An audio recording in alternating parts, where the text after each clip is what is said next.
Use plastic.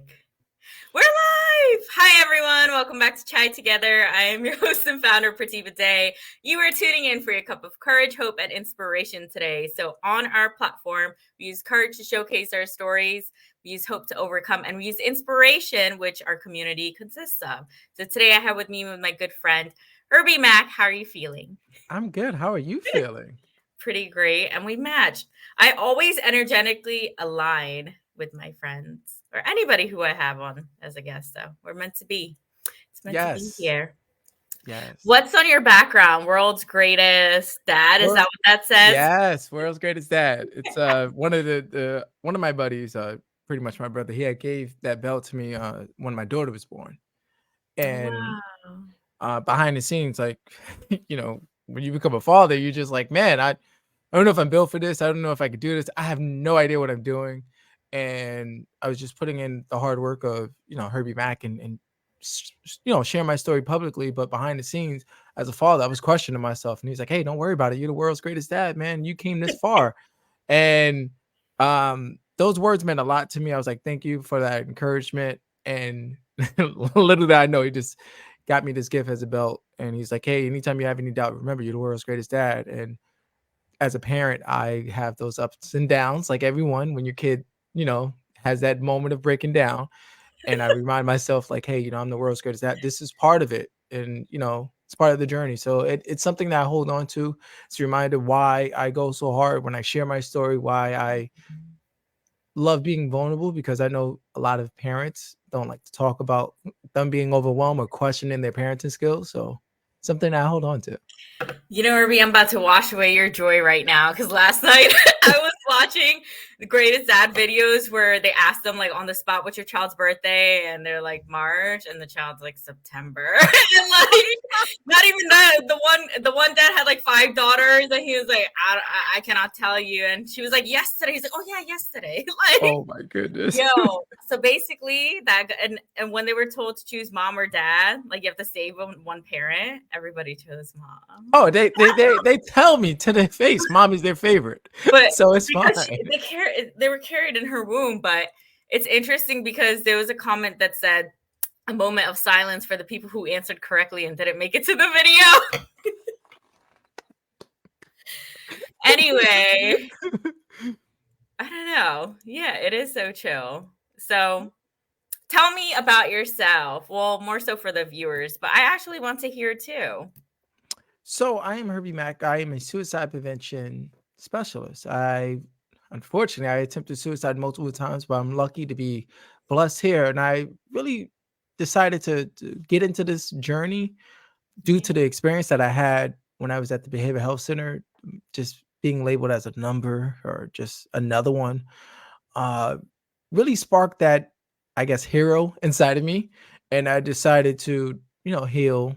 And once I feel comfortable healing, sharing my story, but educating myself on teaching people the signs when it comes to suicide. And then those who had attempt suicide, I also coached them through a post attempt, like, hey, this is how we're going to not go back to that place. So that's just a quick, brief introduction to myself. I And like that.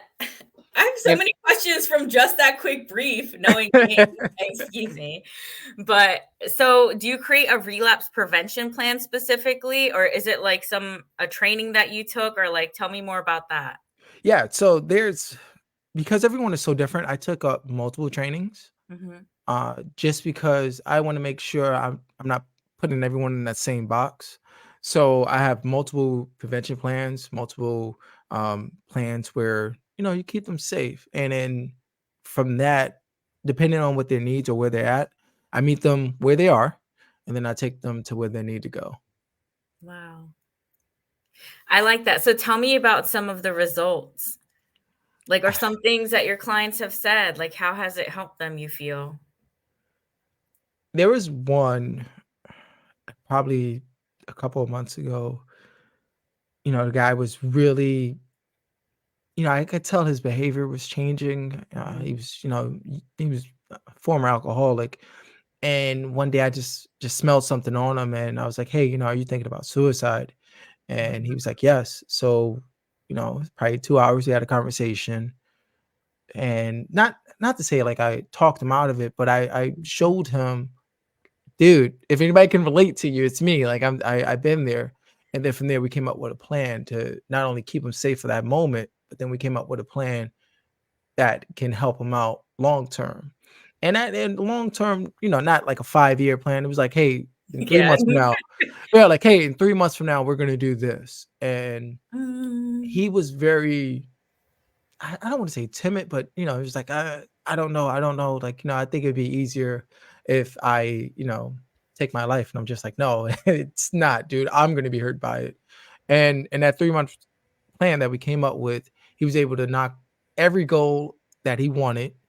And not only did he knock every goal, he realized, like, hey, you know what? I think I want to become a trucker. Actually, I know I want to become a trucker because I enjoy traveling and I want to experience things. So that's what we did. We came up with a plan, and he got his license and all that. And then we Wow. started looking up trucking schools, and he's still like, hey, I'm gonna do it. I'm gonna do it. Obviously, discuss cost money and stuff, but he's like, yeah, no, I'm gonna do it. And that was something that I was like, wow, complete 180 of seeing someone who was unsure of themselves and to find their passion.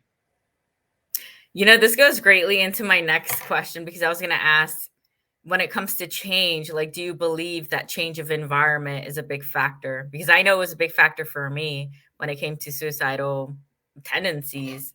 And actually, one of my friends who's watching, he's a truck driver, so it's interesting. So Yeah, yeah. yes, I do. I believe your surroundings does affect you. Hmm. And, for myself and my story, I was always around like I wasn't in the best neighborhood. Hmm. And a lot of that affected me, not in the sense of like, oh man, I want to end it because it's affecting me because of the low vibration conversations that I was having with people as well. So I did something simple as, okay, I want to go on vacation, but vacation doesn't necessarily have to be me traveling to Paris, right? Oh, hey, let me set up some money and I can go to the beach for a weekend, get a hotel out there with some friends who is going to push me and encourage me to do better, right? And once I was able to physically change my mindset and not physically but mentally change my mindset Yeah. and then physically change my surroundings, I started looking at life in a different lens. So I want to ask you, when's the first time you spoke on video or like your first interview? Because look at you today. My first interview, I can look back and say it was trash. Yo. I would even say it was trash. You're just nervous. You're like, man, I want to hit all my story. I want to, get all the points. Just pretty much overthinking. And then when you realize, like, dude, it's your story. Like, I'm pretty sure whoever's whoever's going to interview is going to ask you a question about it, and you could just pull it up. So that was what, 2020. Yeah, about 2020. And I was like super nervous, super hyped, super energetic. And now I'm just like, dude, you got this. Practice make progress. Ooh, I like that. And I like that you didn't say practice makes perfect because when you're at perfect, you stop growing. Ooh. What is perfection though? What There's- is that? I'm a student. I like to learn. Like there's no such thing as perfect. I want to be the best version of myself. I love that. I love that.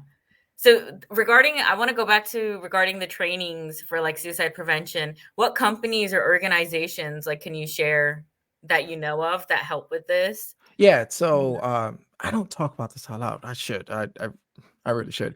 I so I'm a certified and it's called Safe Talk, and also Mhm. I'm certified in suicide intervention, and the company is Living Works. And Living Works is a very I think one of the easiest and like to digest. Mhm. Like, oh, okay, cool. They break it down very simple, right? Like very simple. Sometimes it's going to be repetitive, but it's for a reason. And what I do love about Living Works is they don't just talk about like suicide of like why they did it. They get into almost like the mindset of why some people do it, right? Mhm. It's maybe the environment. It may be um them having a mental health episode. And it just really talks about that. Because when we talk about suicide, people don't understand why or what is suicide prevention. And to me, suicide prevention is like looking at that whole person like well-being of Do they have access to food? Do they have access to shelter? The daily essentials. Do they have a job? Do they have access to affordable healthcare, or even Health. finding, finding someone that, they can afford a therapist, a counselor, or a social worker, or even a coach that's like, oh, hey, they're not going to cost me $10,000. I can find one Mm. for a decent price that can work with me and help me. So Living Works is one of the best ones that I've seen. Um, Also QPR, I'm also Yeah, certified in that as that's the well. one. That's the one I QPR is went good. through. Yeah, that's good. And then for those who, it's not just suicide, it's also Mhm, like everything, and it's called first mental health first aider mhm. and mental health first aid. And that one teaches you the signs of when someone's having a mental health challenge or a mental health episode. So interesting because, like, for a brief moment, I just thought about how none of these things were available to me. I don't know for you, all throughout these 12 years, since I was a teenager, I just muscle through it. Like literally just living in silence and pain day in, day out.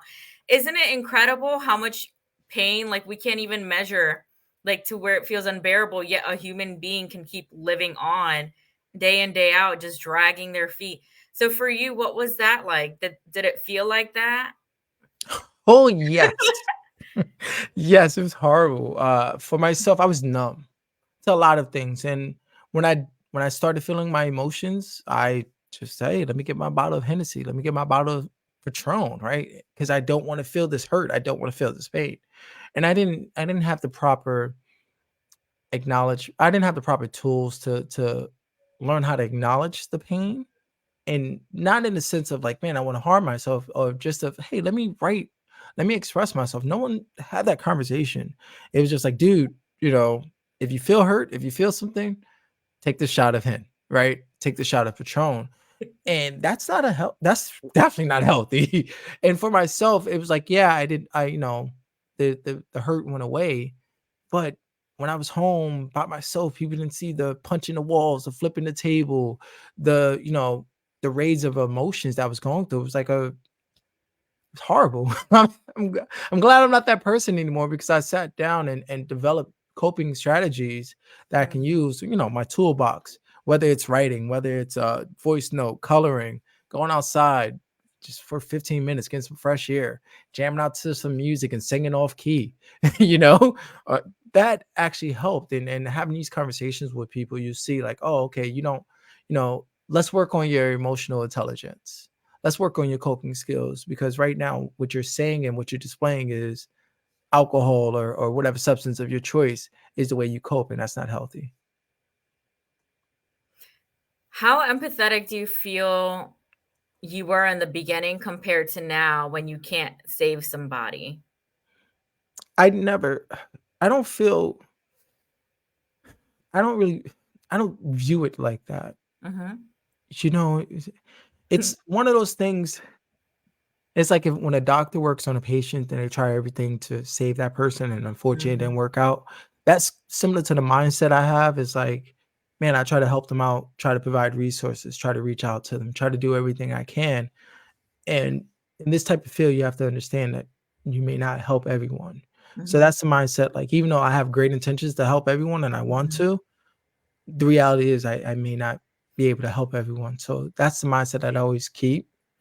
And I developed that before I even started sharing my story. I was like, that's something that I want to go into and be at peace with this. So that's what I've been working on before. I was like, oh, let me become this speaker, let me become this trainer and this facilitator. But I was just like, but first let me learn how to balance that, because that Wow. can make it break me.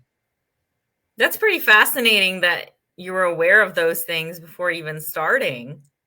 Yeah, yeah, I'm blessed. Wow. Well, I'm blessed to have some friends that's in the medical field. My wife's in the Mhm. medical field, and having those conversations with people who does surgery, multiple surgeries on people, and understanding that they tried everything, but unfortunately some things don't work out, and you have to just be at peace with that, Mhm. and that helps me sleep at night. you know, because I know I tried my best, and you being a coach, it's people have to meet you halfway. You can't just dominate the whole conversation or the whole interaction. It has to be a halfway thing. And for myself, I learned like if they're not meeting me halfway, you did your part. It's very similar to the saying, like, you can lead the horse Mhm. to water, but you can't make him drink it. And, for myself, it's like, yeah, I can't make them drink it, but I can hope that they will get thirsty because I provided everything that I can. I say that a lot too, that analogy. And, I spoke with you about this before off camera about the soul's journey and what your thoughts were regarding suicide, as in spirituality, it can be viewed as just another outlet of how the soul leaves the body, right? Like the physical. And like, regardless of age, there's some discrimination in death. So when people get cancer or different things, like, do you believe like that was written for them? Like, that's my first part of the question. Like, do you believe that we cannot, just because our soul shifted, and this is what my shaman told me, doesn't mean that everyone else's soul will shift or they will be saved, like how me and you changed our life's directions? Like, what do you think? Yeah, I think when we're born, our path is already filled out for us. Oh, wow. I'm a firm believer of that. And for being a person knowing that journey, you're probably like, why me? Why is this happening to me? And we never know why until that aha moment. So for myself, growing up in the Bronx, seeing gang violence, shootouts, experiencing bullying, and all of that, I was always like, man, like, why me? Why am I always getting picked on? Why am I always seeing this? Why am I always seeing that? And then when my sister died of brain cancer when she was 3, and I was what, 14, going on 15, I questioned Wow. everything. And now that I look back at it, those experience gave me wisdom, Wow. really being empathetic in the moment, really being empathetic in the sense of, you know, I saw that stuff because it's reality, right? Like, there's people that's in gangs that do things to try to survive. That's their reality. That doesn't have to be my reality. My sister died from brain cancer at the age of 3. That was something that was painful for me, but it taught me to be in the moment, especially now that I'm a father. Now that I have a 3-year-old and 5-year-old, I'm in the moment as much as possible. I'm in the moment just waking up. Hey, thank you. Thank you for allowing me to wake up. Thank you for, you know what I mean? So it really allowed that. And then, my suicide attempts, my my soul was broken. I didn't know how to be at peace with myself. I was going to multiple types of churches just to see would anything resonate with me. And that was something that I was just like, man, it's not the churches that's going to help me out resonate in my soul. It's me doing the inner work and being at peace and forgiving myself, right? Meditating and understanding that it's kind of awkward sitting there in silence, but that silence, you find yourself and you understand that, man, this journey is designed for you. Accept and embrace it.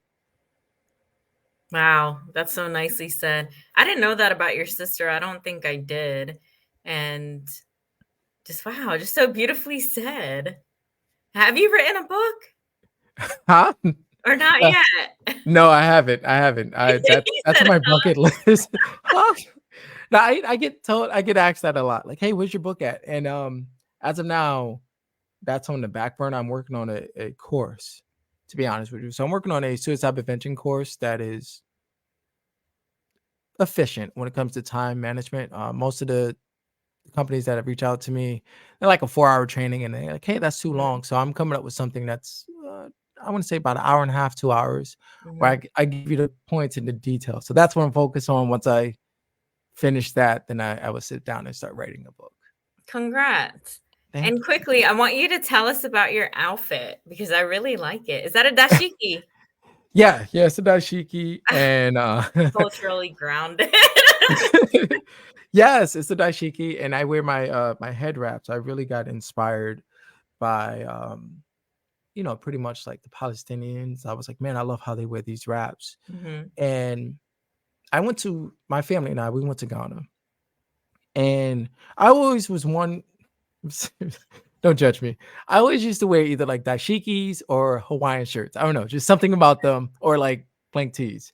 And the trip to Ghana really had me embrace the dashikis in a way. Like I was like, oh, because I was kind of scared. I'm not gonna lie to you. You work in a corporate setting, and some of these corporate people get intimidated by it. And once I Mm, went to Ghana and experienced the door of no return, where it's ridiculous numbers, about 90% of the slaves went out that door and never, only two of them, as they know, returned back to Ghana. And just being in that, they call it a castle, but it's like a dungeon. And just being there and visiting that, I was just like, man, I'm gonna be unapologetic of how I dress. Like I love wearing this. This is me. I love wearing wraps. This is mm. me. I love the colors. It brings me peace. And if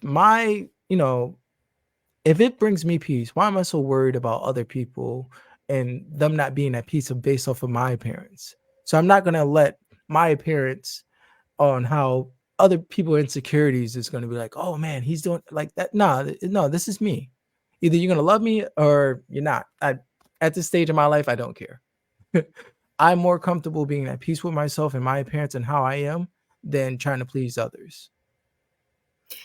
This is a great transition into why I feel one of the reasons for suicide can also be suppression, whether that's self expression, like your voice and your home environment, or what you can wear, can't wear, and just how to be. A lot of people are the black sheep in their family, right? Or the scapegoat. So, like, what are your thoughts on that? Do you feel either because of our own selves that we're scared to express ourselves because we fear our families or our partners, people are in abusive scenarios, and that reason alone can make somebody suicidal? So do you feel like for you it was seeing your sister pass away early, like the burden of that um kind of also made you want to end your life later in life, like that was a part of it too, like all the heaviness? It had a lot to do. So I'm the only son and the oldest. Hmm. And so the burden that I was told to carry that I didn't want to carry had a lot to do with it. So when my sister had passed, most of my family, oh hey, how you doing? And I didn't really have a voice to say anything, right? It's like, hey, oh, you're sad, you'll be okay. Like, everyone it's like, the basic, like, oh hey, it gets better over time. And it's just like, Bullshit. dude. And it's like, dude, like I'm still trying to process because during this time Google wasn't a thing, and when it came to cancer, I only thing that I resonated with was cigarettes. And I'm just like, dude, that doesn't make sense, like and no one gave me that safe space to express myself. And since I never had that safe space, later on, it just realized like my voice didn't matter. The only time it mattered when I was kicking it with the fellas, having shots, watching, sports, being in a barbershop, stuff like that. That's the only time it mattered. To a certain extent, I couldn't say anything about mental health because it's like, hey, dude, you kind of acting like a female with all these emotions. And it's like, but I'm a dude and I'm human. I thought like humans have emotions, but that's neither here nor there. To answer your question, it was something that over time, I just slowly started isolating myself because I wasn't allowed to express myself in a way that I wanted to.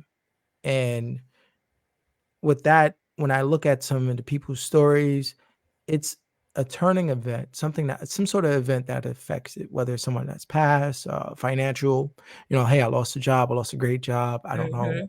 you know, or it can be not being accepted by your family or even your loved ones, rejection. So based off of that story or their stories, you learn like, oh man, okay, this is why you're isolating yourself because you're not Mhm. getting the love that you need, or you lost the job, or you don't have a safe space to express yourself where someone's not going to judge you.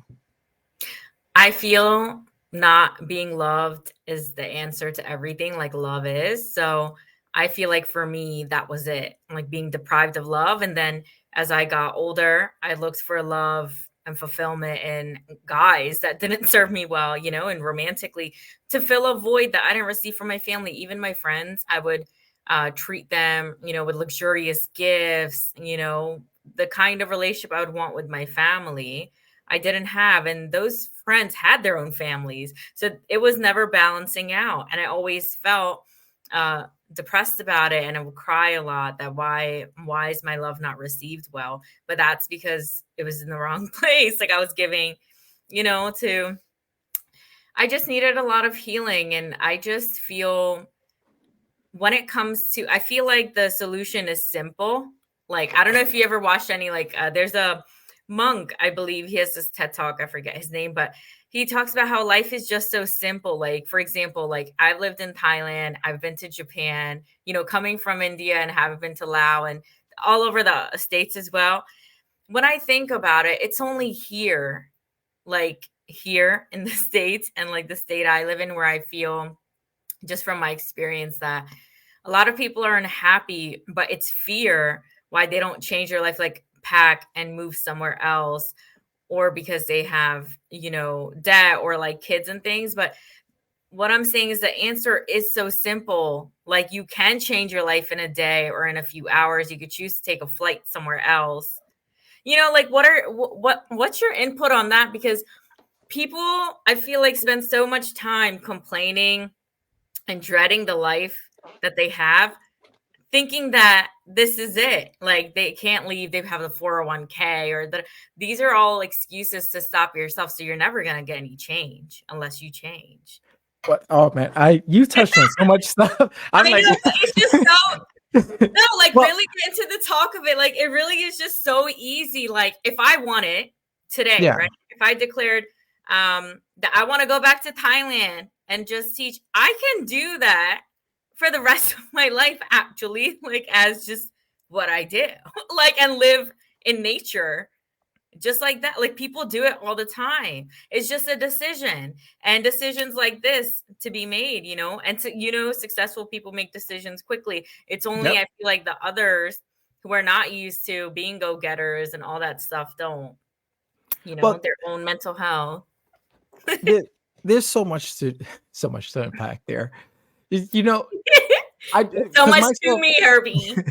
No, like I feel like life is simple. We do make it harder, right? Yeah. And we make it hard because we don't know the unknown. Well, what Mm. happened if I do move to Thailand and it doesn't work out? Well, what happened if it does? We always think that the unknown is something negative.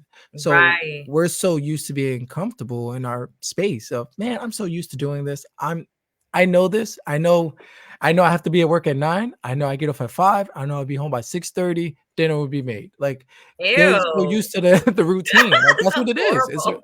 like it's a routine. And for some people, that's the life. Hey, look, if you're comfortable with that, all means, I'm never gonna hate on that. But Mhm. for others, they want to know more, they want to experience more. And if you sit down and you're like, man, I can sit there and relocate to a whole different country, then do it. For myself, I realized life is so easy. We make it harder based off of our decisions and what we want to do. When I've learned to like lower my expectations, Mhm. everything became so much easier. Like I'm not even gonna lie. Because when you don't hit that task of whatever goal that you're trying to achieve, you feel like a failure. Right. So when you say, hey man, you know what? I'm gonna do a podcast. I'm gonna create a podcast. And then when you record episode number 1, you're like, yeah, yeah, I did it. But you're like, yeah, I'm gonna get up to 500 episodes. And it's like, yo, dude, podcast world, that's kind of hard. How about we just 5 episodes? Be proud of yourself and just slowly build those momentums. And that's what Yeah. I've learned to do. It's like, as someone that done a podcast, I stopped multiple times because not because it was challenging. My mental health was that was all over the place. But then like work picked up. I was speaking here, speaking there, speaking there. So I didn't have time to record.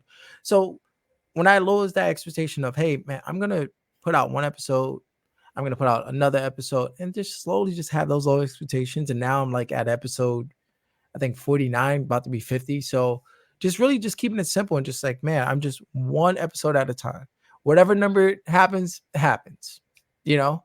But I I'm gonna love trust the process. Yeah, I'm gonna just trust the process. And then when it comes to Man, well, it's not even for me. It's a question I have for you. What was your aha moment when you realized I'm not receiving the love that I'm putting out there? With Chai Together or with No, just when your relationships, because you talked about your relationships and you're like, man, I'm into these guys who are super dope, but come to find out they wasn't. They wasn't that person that you thought they was gonna be. They was just a filler, a seat filler. Yeah, I recognized it was having to do with my family. I feel like my whole life had to do with my family. Even the major that I chose was communication studies, right? Back in undergrad. I chose it because I wanted to become a better communicator and I thought I could fix my family, right?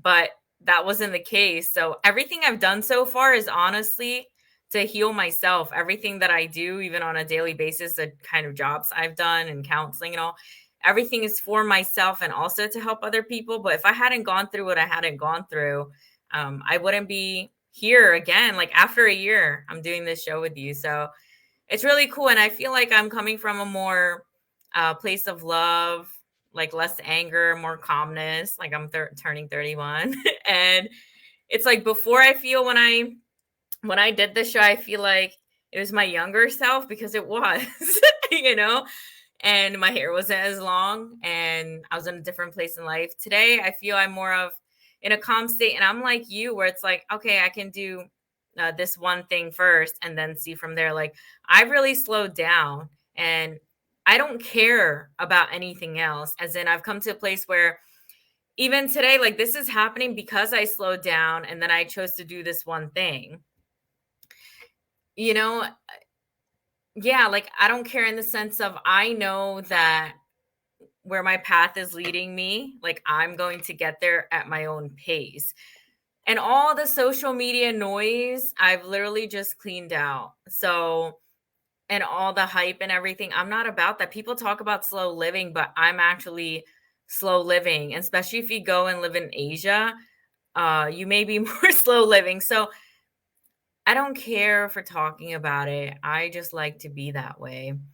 And yeah, so that's my answer. Thanks for asking me on Chai Together about my. No, but I think I'm just kidding. that's important because look, you look at social media and you can see all these highlights of people with That's too much. amazing followers, right? Like, oh my goodness, this person got like 1 million followers, or this person got a million likes or whatever. Mm-mm. And you can easily put yourself in that, oh man, I want to be like this person. I'm comparing myself to this. Why am I'm putting in as much work? And it's like, dude, just run your own race. Like I've learned that. Like I ran my own race. My buddy hit me up a couple of months ago and he was like, yo, how come you don't have like 10,000 followers, man? Your work is incredible. And I'm just like, dude, I don't care about the followers, to be honest. Mm-hmm. I'm like, I'm not doing this for the followers. If it happens, it happens. That's that's the universe plan. My plan is just trying to resonate with that one person who's struggling, that may know someone is struggling. Hey, I noticed this changing. Let me have this conversation. That is all my goal. And if I get followers, I get followers. I don't care. I right now I'm just focused on helping people, and hopefully, the clips that I post, the information that I release can help somebody. Like, oh, hey, I didn't know that. Hey, I do have a cousin or a loved one that is hard of hearing, right? That's part of the hard of hearing community. Now 988 has, American Sign Language. So now you Mm-hmm. can video them. A lot of my friends didn't know that until like I put in my newsletter and I talked about it. And it was like, oh, hey, that's a thing. I'm like, yeah, that's a thing. If someone's hard of hearing, now that they can do that. And it's just putting out information like that can assist others. I could give a damn about the numbers. If I get 17 million followers tomorrow, okay, fine, cool. That whatever. But overall, I know my intention is just to assist. But do you feel like you're not getting the followers because you think that way? That's You know what you yeah. say, it's like it's gonna show up. I don't and part of it's like Uh-huh. social media is a whole task. You already know that. That's a whole job in itself. And my overall like I'm not going to show you the power, but I have books like right here next to me Yeah, because I love to study, right? And I'm like, me hey, too. dude, like I love to study, I love to learn because I meet people that come from different backgrounds, right? Whether it's Mhm. substance abuse, addiction, um, domestic violence and so on. And it's like, oh, well, I have to at least get some sort of understanding to help them. So Mhm. like that's what I really care about. Like it's social media. If I want to put my all into it, I probably can, Mhm. but that is so taxing. And then It I feel is. like, then I feel like I'm cheating myself on like focusing on the numbers and not focusing on the person. And that's why I'm like that. Yeah, I have like, I don't know, 40 books at the desk I'm sitting on, but I wanted to tell you that, when you step away and like I read every day. Like I have a book here. I want to talk a little about it because regarding suicide, but it's interesting because you can quiet down and you can keep learning and learning and then you can come back and apply that. Like you can step away and apply that. Like you're building yourself up. And then when you do launch a product or whatever you choose to do, you have the knowledge, but if every day you're caught up in the noise of social media or whatever, being in multiple places, then you're not getting that downtime, especially if you have kids and you have a family and all those other things. I can't imagine because that's not going to be me. So you know. I'm low key jealous. Don't tell my wife. Oh, I miss that downtime of just like relaxing. oh no, I need that.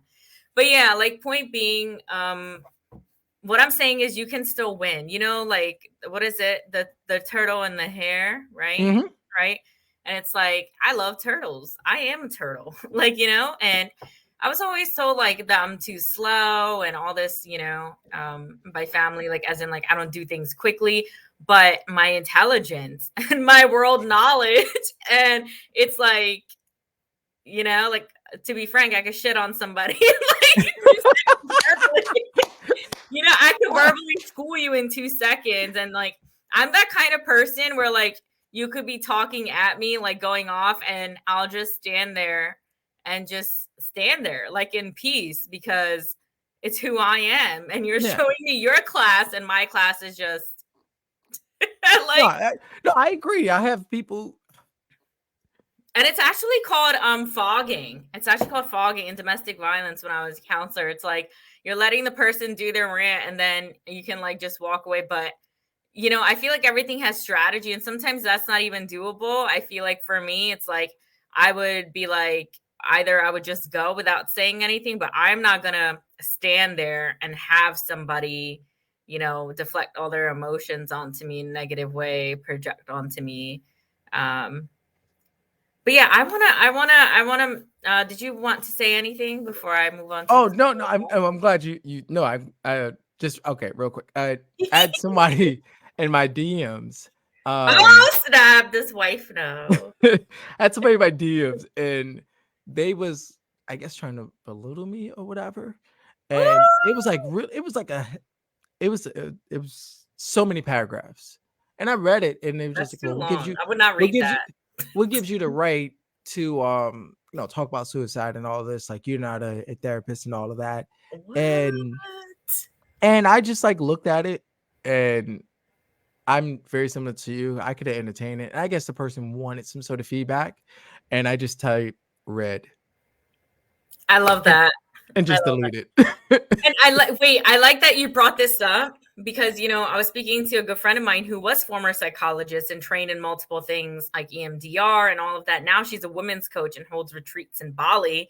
Okay, shout out. And when I first met her in 2020 and not, she didn't even do live videos. And today, look at her. So, for example, we all started out basically in 2020. But what I'm saying is she left the field because it's very limited to be therapist. But what she was sharing with me yesterday, now that I'm coaching again, is I have world knowledge in the sense of I've done my own work because I had the time, like I wasn't working over these years. So I've done my own work to where even when you're a therapist, you have to go to therapy as a therapist to your work, but that's not enough. Therapy is so surface level to me because I've done so many different somatic therapies and healing ways. And I feel like that also helps a lot with suicide prevention. And we didn't really get into that, but I just feel going to school traditionally, let's say you live in this one hometown, you go to school, get your degree, then you move on to your master's, let's say for clinical training, you prescribe people medication, you know what you know, and you don't know anything else. Okay. Then compared to me, well traveled, knows multiple people, great at networking, a great person. And reads a lot, done multiple therapies because I had the time instead of just focusing on the one clinical aspect to now give all these different perspectives from all the people that I know.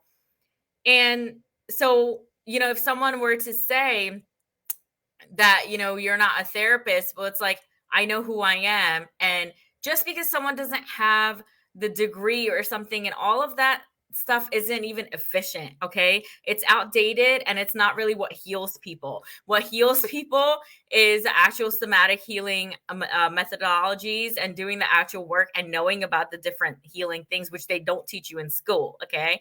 So, point being, she was just saying to me that she was like, Pratibha, you did it without going to school to be a therapist. I don't need that because actually I'm way advanced and I'm beyond that. Okay. And I'm open to knowing about clinical training, but I'm not open to just prescribing people medication because that's a band-aid and that doesn't heal. And our system, actually, having worked in mental health, it's not made to heal people. And they actually had a problem with me like giving holistic alternatives because they were so afraid that the clients were going to stop, the patients were going to stop taking their medication, and they didn't want that to happen because of insurance companies. And that's why I left the field permanently, because I'm not interested. So like, that's my whole sum up. And there's not even one-to-one help available for each person, like how you're doing the relapse prevention, for each client, for suicide prevention, you're coaching and working with them. That's the real work. Working with somebody one-to-one or having a small interpersonal Zoom group, that's the real work, not where you have a daytime, partial care facility where buses of people come in and they eat the same garbage food that America feeds us. And hey, this is my show, baby. Talk. I don't care. No, you're fine. I'm look, this is your TED Talk. I'm just taking notes. Right? And like, they feed you the same thing, okay? And there is no real healing. They come watch movies, play games, and then they get on their, partial care bus and go back home, and then their insurance company pays the facility for them being there, that they got treatment, which is the same repetitive content with no results. So who's really winning? People like us who are coaches and actually helping, know what we're doing, read tons of books, okay? Okay, like my little bookshelf. That's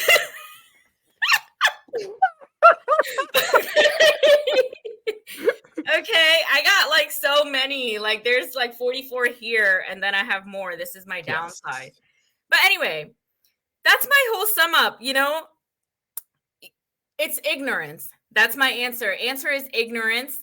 I even met somebody who's going to school for this, and I even advised her she should do her own business, in a specific field, because I said going to school and becoming a therapist is not the wave. Yes, it's great to know, but everything is limited unless you're your own boss, and it's not worth it with the loans and all, I feel. But I wanted to say a bit about, about Viktor Frankl. Everyone knows that book, Man's Search for Meaning. Is it the same one? Wait, which one is that? It's the same one. It's the audiobook. Yes to Life? Oh, no. Okay. No, it's the other one. It's Man's Search for Meaning, right? Man's Search for Meaning. Meaning. The ending was hard for me to read, so I didn't finish the ending of that. And then it was gifted away to somebody. But how is that one? This one? Yes to Life. I still like the first one better. This one is good as well. And the fact that, so why don't you share a bit, since you know of it too, about the meaning? I thought you meant the Yes to Life one. I'm like, I haven't read that one. So Viktor Frankl studies, are based on meaning. So logotherapy, like he came up with after he got out of the camps. And I just feel like Yes to Life is just like, it's not as deep in the sense of like overly emotional for me. The first one was just like too much, like it's just very like hard to read. It's heavy. This one is more so of an easier read. And I'm in the middle of it.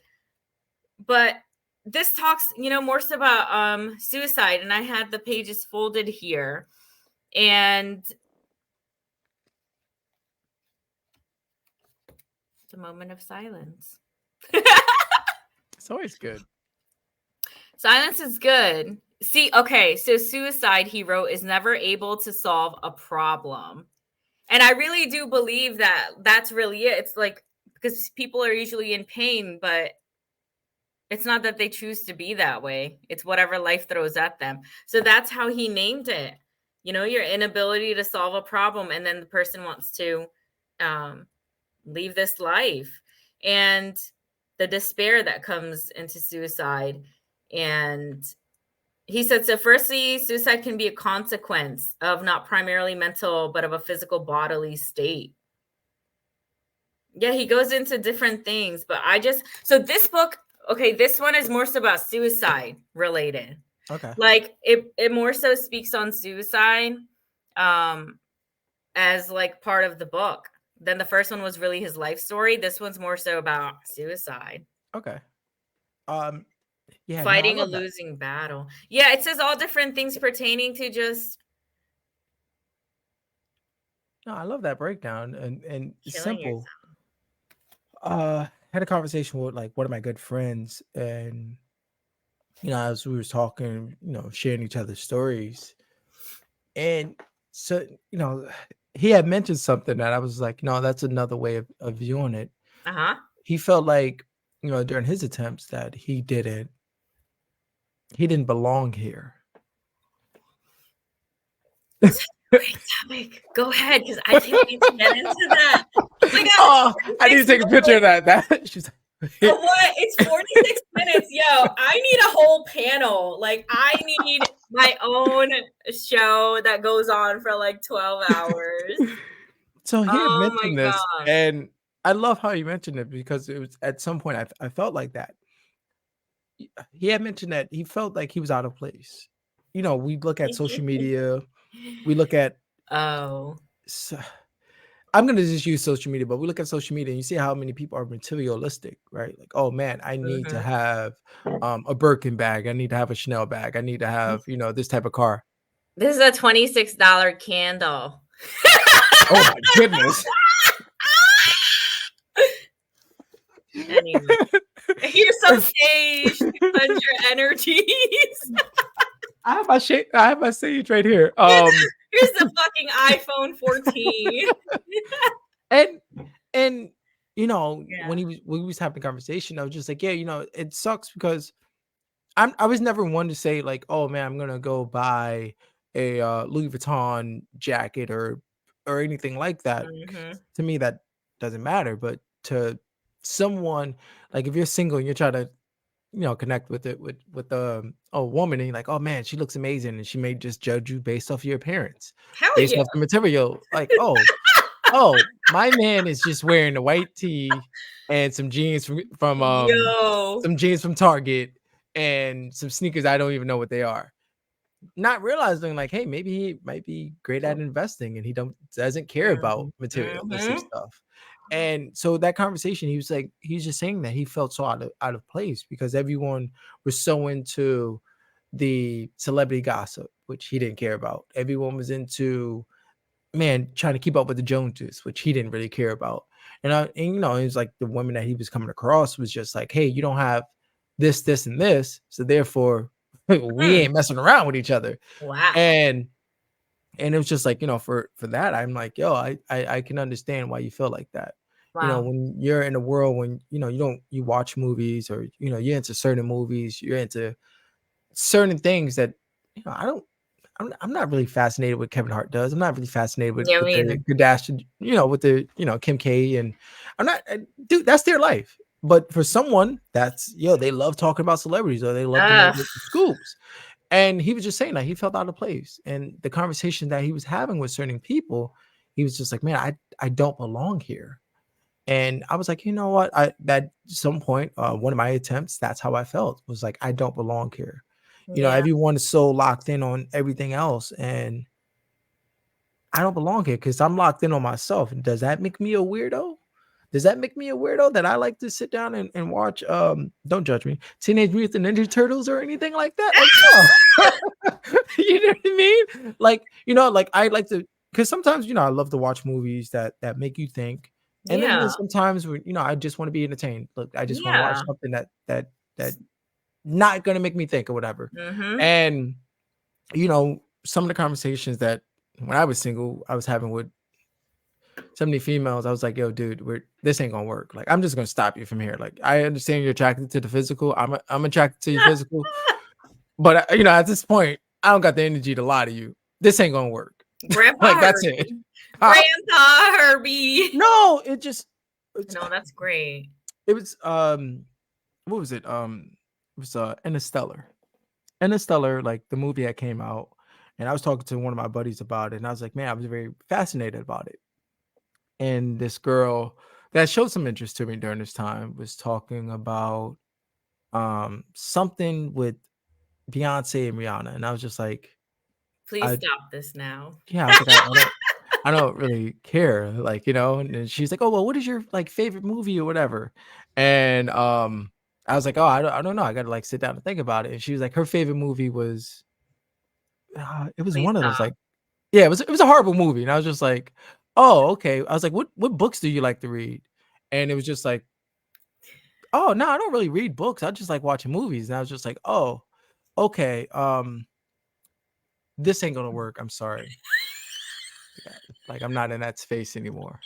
Maybe if I was like that kid that was still living with his mom and had time, I don't have time for this because I was like learning myself during this period and learning myself, like, I'm watching all these like in-depth movies. One, because like I like to watch those type of movies, and then two, I was like, I was really getting heavy into reading books. I'm I having was a like, blast. I'm yeah, gonna oh cry. yeah. Yeah, I was just like one of the things. I was just like, dude, this, and my buddy was like, yo, dude, she's attractive, and I was like, yeah, you know what What is does that attractive? mean? I'm sorry. Having an intellectual conversation with someone is attractive. It's like, okay, and I'm Pretty Bidet, and like you see, I don't understand. What's the question Yes. there?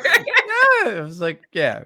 So, but with all that being said, like I can get the not feeling like you belong here, Mm-hmm. and then that's when you Love have to that do the too. the internal work of okay, why Mhm. don't I feel like this? Let me do things to make that happen.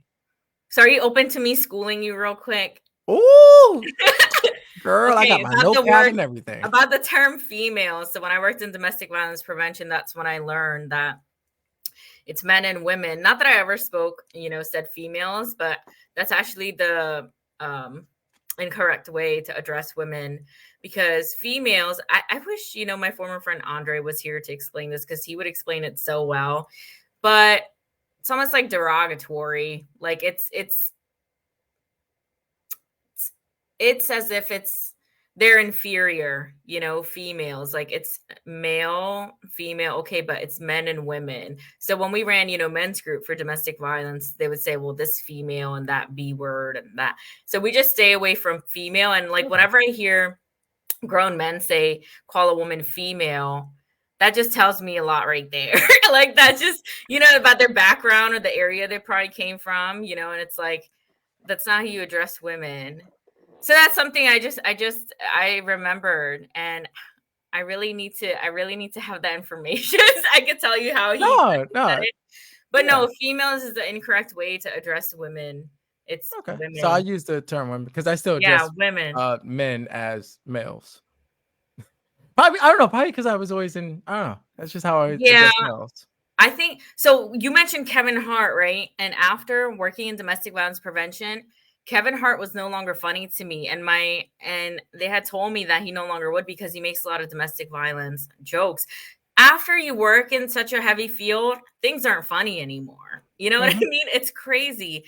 So, and such a small people, in the world work in this field. So it's like to spread the word, like what's correct and incorrect and by those standards and all the training and everything. It's like I would be going around. This is the first time correcting after, a long time, because to keep doing that, or like I just let people be, especially if I don't know them, and I'm not going to correct right away. Yeah, I So appreciate that. I'll make it you're my more of an friend. So acknowledgement. Yes, I'm making more acknowledgement to say women. I don't know. For me, like I feel weird. Like I don't yeah. like probably because my like being in the Bronx. Like Yeah. It's female. Yeah. no, Mhm. yeah, because being in the Bronx, like they would use the term women in like a sassy way. Like you acting like a woman. like you're acting like a woman, like, you know what I mean, like to a Yeah. guy. So that's why, like, And for I myself, I'm like, man, let me just use it. and you know what? I'm even open to that because I'm no longer carrying myself from a place of where I feel like everything I know is the only. You should never carry yourself from a place of that as if your way is the only way. And I do agree with that. And I can see how you come from a different walk of life. So that's what that is. So this is just from stating in those standards. Like, No, I would love to. yeah, No, I would use it more because I do work with males and women. Oh, yeah, I work men with and women, men and right? women. I work with men and women Yeah.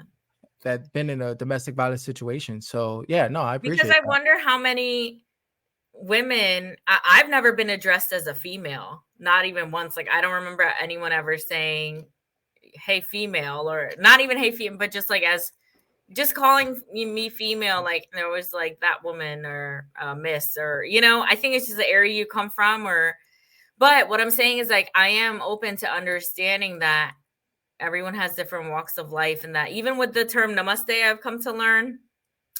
We're almost at an hour here. The No, term I didn't even namaste. realize it. I have a friend. Yeah, I have a. This is what happens. I thought it was gonna be like 30 minutes maybe today, but then you really get into it. But yeah, and he says namaste. At the end of his yoga classes, I have friends that don't anymore. So I don't know. I feel like it depends on your perception of it, Mhm. and I guess life's not as so serious. The thing is, I've learned that no matter, I think I may have told you this, but it's like we have to deal with people, as in we have to learn how to, there's so many people with different opinions and everything. And it's just like, maybe it's just easier to let things be. It's kind of because it's like, then when we're saying, hey, this is the correct way, or then it's like you're kind of stripping the person of maybe their own self of how they choose to be. Like when you think about it, and maybe it's to, then it's like you're wanting things to be the same as how you see it. You know what I mean? But it's just not going to. And then if you don't like somebody because they're not doing what you want them to and all that stuff, that's just not right, because that's why we're here as melting pot. Anyway, but I do have a friend and she has her own podcast, and she said that, USA has made this a melting pot, but they've stripped away like the origin of the different cultures. So it's like it could go both ways, you Yeah, know? but I think this is how we grow. It's crazy. No, but this is how we grow, just by having conversations like Oh, this, yeah. right? Now I know, like, okay, I'm gonna use men and women more instead Yeah. of like, male and female. Just because like, my Females. upbringing. Females just sounds like trash. Like, I don't want to be I associated with that. Like, yo, that but female yeah, I don't sounds yeah, low see, class shit. I never, because in my mind, and I never viewed it as that, like Yeah. that. Probably where I come from. Yeah, no. Yeah, I'm like in the like the suburbs. the women thing I viewed low because it was like, every guy that I was hanging out with was always like, this woman and, women tendencies. So it was just Oh, like yeah. always a negative thing. Yeah. Especially like when you're hanging out with your homeboys and, they're like, man, you always have these women tendencies. Like, Yeah. what's up with that? And it was just like, It's damn, from the hood. It's hood talk. That's what I'm saying. These I'm so females, dumb because from I you. taught in the I'm hood. so So I taught in the hood, these I are know you men. just took me out. Yeah, and they from Camden and stuff. It's crime Yeah, neighborhoods, and they'd be like, "Yo, that be where that female she yeah, thinks do," like and it's just like, "Sir, please have a seat," like literally. yeah. Like, Let's have a and I conversation. always called them sir. Like that's how I would address them. Like those clients. Um, yeah. So and it was an all male program. This was so much fun. Yes. Wow. Thank you. No, thank Now you. I get enjoyed our conversation. I always enjoy our conversations. Now go get lost in space. Okay, I'm gonna leave you with this quote I got at one yoga class. Okay. Okay. It says, "May I remember that my life is what it is, not what I ask for. May I practice with what I'm given rather than wish for something else. When the going gets tough, may I choose love over fear every time." It says it's by Katrina Kennison. I never know what the truth is, so that's why I said it like that. Who knows who really wrote it? I don't. So But I love people that put their quote. names on anything. Like I remember when I studied with Mr. Les Brown, that this one quote about going over the moon and stuff, that wasn't by him. that's by that guy Neil or something. And then so when I actually saw it out and about on a card, I said, hey. So people be sometimes mixing things or thinking because of a speaker said it that it's theirs, but it's Yeah. really not theirs. And It's this a quote isn't a that they jab use. at him, but it's just the truth. So Yeah. No, I love it. Enjoy your yoga class. thanks. Oh, I'm thank you. going to go Thanks. eat. Okay. Don't judge me. I'm about to get my fat boy on. Okay. You know, All we're right. still live. Don't Thank you guys for watching. Cheers.